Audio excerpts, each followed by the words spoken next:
Hi everyone, कैसे हैं आप सब लोग। आज हम बात करेंगे बशीर अहमद बाबा की रिहाई की। बशीर अहमद बाबा को आज से 11 साल पहले गुजरात के अंदर, बशीर अहमद बाबा कश्मीर के रहने वाले हैं। इनको आज से 11 साल पहले यूएपीए के चार्जेस के अंडर इनको अरेस्ट कर लिया गया था। 11 सालों तक केस चला, लेकिन किसी भी तरीके सॉलिड पुख्ता सबूत ना मिलने के बाद बशीर अहमद बाबा को रिहा कर दिया गया है। बशीर अहमद बाबा के लिए दुनिया जाहिर सी बात है काफ़ी बदल गई है, क्योंकि आज से 11 साल पहले we did not have that much of the internet and अभी तो खैर जम्मू एंड कश्मीर का स्टेटस भी वापस ले लिया गया है। सो इनके लिए दुनिया काफ़ी बदल गई है। But with all that, Bashir Ahmad Baba का story it brings a lot of positivity, hope and faith also. We are going to look into the positive aspect of his story, but हम पूरा स्टोरी जानेंगे। And before we go deep into the story, there is one disclaimer that this doesn't have any personal views of me or the study IQ। हम यहाँ पे सिर्फ और सिर्फ the news we are sharing it with you कि what is happening in our country, and उसके पीछे के जितनी भी फैक्चुअल डिटेल्स हैं उन सबको हम यहाँ पे शेयर करते हैं। ये जो कंटेंट है ये काफ़ी सारे न्यूज़पेपर न्यूज़ आर्टिकल्स को पढ़ के उनको कलेक्ट करके कंसोलिडेट करके लिया गया है। So let's deep dive into the news now.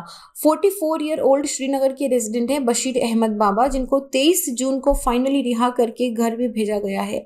11 साल इन्होंने जेल में निकाले थे टेररिज्म चार्जेस पे।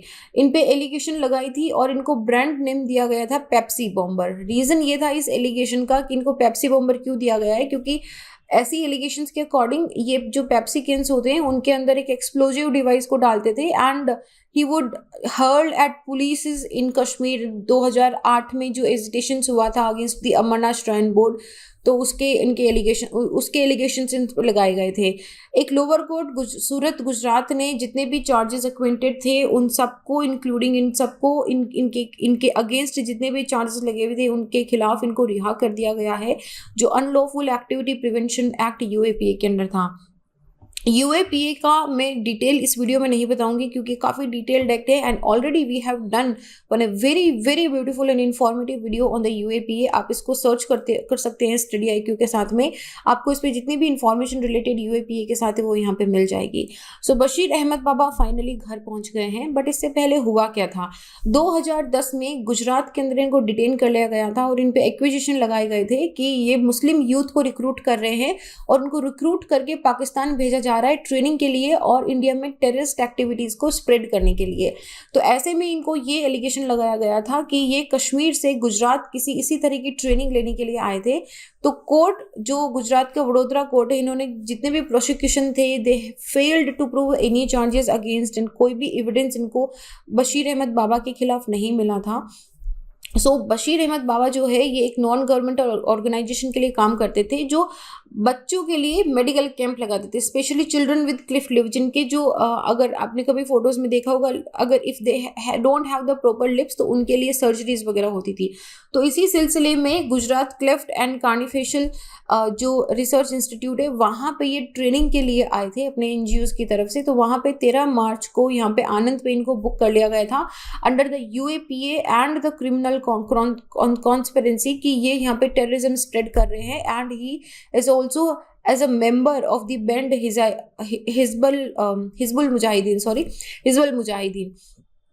हालांकि जब इन पे एलिगेशंस लगाए गए थे तो ये एलिगेशंस, सिर्फ एलिगेशंस का मतलब जो इल्ज़ाम लगाए गए थे, तो इल्ज़ाम जो लगाए गए थे उन पे किसी भी तरह का पुख्ता सबूत नहीं था उस वक्त पे। तो गुजरात ATS ने जब अहमद बाबा को अरेस्ट करा था आनंद से, तो उन्होंने काफ़ी सारे एक्विजिशंस लगाए थे कि 2002 के अंदर, मतलब कि एक पूरा ये टेरर नेटवर्क स्टैब्लिश कर रहे हैं। ये जो मुस्लिम यूथ जो 2002 के अंदर रायट्स हुई थी उसमें जो एंग्री मुस्लिम यूथ था इसको रिक्रूट करके ये हिजबुल मुजाहिदीन की तरफ भेज रहे थे। And it was also accused कि जो अहमद बाबा हैं वो हिजबुल के चीफ सैयद सलाहुद्दीन और एक बिलाल अहमद शेरा से टच में थे, कंटिन्यूसली उनसे फ़ोन एंड मेल पे बातें करते रहते थे।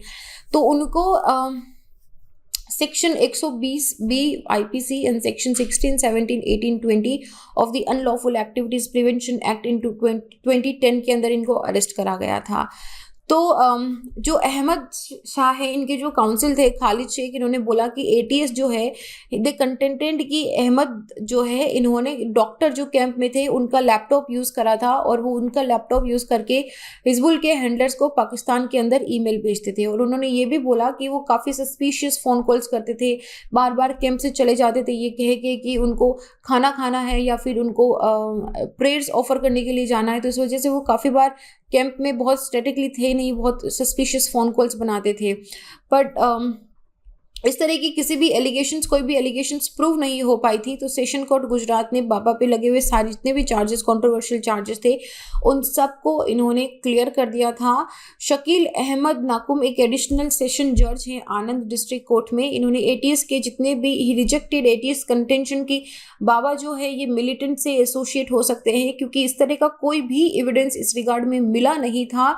और सेशन जज ने ये बात बोली कि एडिशनल सेशन जज ने ये बात बोली कि the prosecution relied on the emotional argument and a person can not be held guilty mayor on it's fair of anarchy. आप इमोशनल आर्ग्यूमेंट पे बिना किसी पुख्ता सबूत के किसी को इतने लंबे ड्यूरेशन तक आप उसको नहीं रख सकते हो। आप किसी भी इंसान को गिल्टी नहीं मान सकते just because you have the fear of the anarchy. तो बाबा को इसमें छोड़ दिया गया था। Baba has a very metaphoric way to explain his tenure is very like 11 साल जो ये जेल में रहे हैं। और जो अभी विजिबल चेंजेस ये कश्मीर में देख रहे हैं कि अभी हर जगह like it is in his own word कि देयर आर स्मार्टफोन्स एवरीवेयर। जब मैं था तो मुझे याद है कि प्रेसिंग वाले नोकिया 1100 के बटन चलते थे जिनकी स्क्रीन नहीं हुआ करती थी। एंड विद दैट ऑल्सो, क्योंकि मैंने आपको स्टार्टिंग में बोला था कि this is a story of hope, faith and positivity. तो जेल में रहते हुए बाबा ने अपनी masters in Urdu from Indira Gandhi national open university 2009 में करी थी। उससे पहले, उसके बाद में वो एनजीओ से जुड़े थे। यहाँ पे रहते हुए, जेल में रहते हुए इन्होंने 3 सब्जेक्ट्स में मास्टर्स डिग्री अटेंड करी, political science, public administration, intellectual property act. तो he said it in his own words कि I spent most of my time in the jail studying and I was sure that one day I would be proven innocent and will be released. And that is why I said that it is a story of the positivity and hope also. So this is the story of Bashir Ahmad Baba. देखो since I said कि we will not be giving any personal opinions and I won't be giving any personal opinions, but there is one thing I want to say before we go and put on a lot of comments, negative comments, hate comments or something. Please don't spread hate, please don't spread negativity anywhere, क्योंकि already there is a lot of hate and negativity going in the world. All we need is a lot of positive vibes, all we need is a lot of looking into a very positive perspective into wherever we can. And everybody makes a mistake, you don't know, you know. UAPA जो है अभी recently, जैसे कि मैं आपको ये भी बात बताना चाहती हूँ कि फादर स्टेन स्वामी है, इनकी डेथ हो गई थी। ये एक ज्यूइस्ट प्रीस्ट थे और एक ट्राइबल राइट्स एक्टिविस्ट भी थे। तो जुडिशियल कस्टडी में इनकी डेथ हो गई थी एंड इनको भी UAPA के अंडर ही अरेस्ट करा गया था। तो UAPA एक मेन टेररिज्म लेजिस्लेशन है और ये इस तरीके से बनाया गया है कि इसमें बेल मिल पाना बड़ा मुश्किल होता है।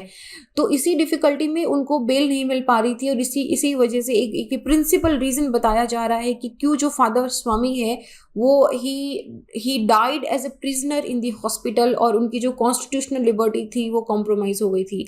देखो एज आई सेड यू कि ये जो UAPA है ये इसका बड़ा थोड़ा सा कॉम्प्लिकेटेड हिस्ट्री है, इसीलिए मैं बोल रही हूँ कि आप एक बार UAPA पे देख लेना before you go and make a lot of comments and a lot of judgments also.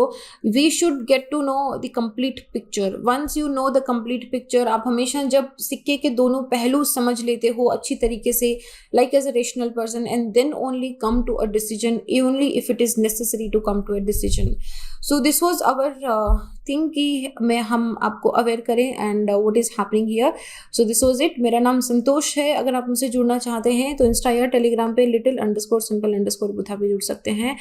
And this is it. I will see you guys in the next. अपना ध्यान रखिए, पॉजिटिव रहिए, स्माइल करते रहिए, stay hydrated. I will see you guys in the next. जय हिंद।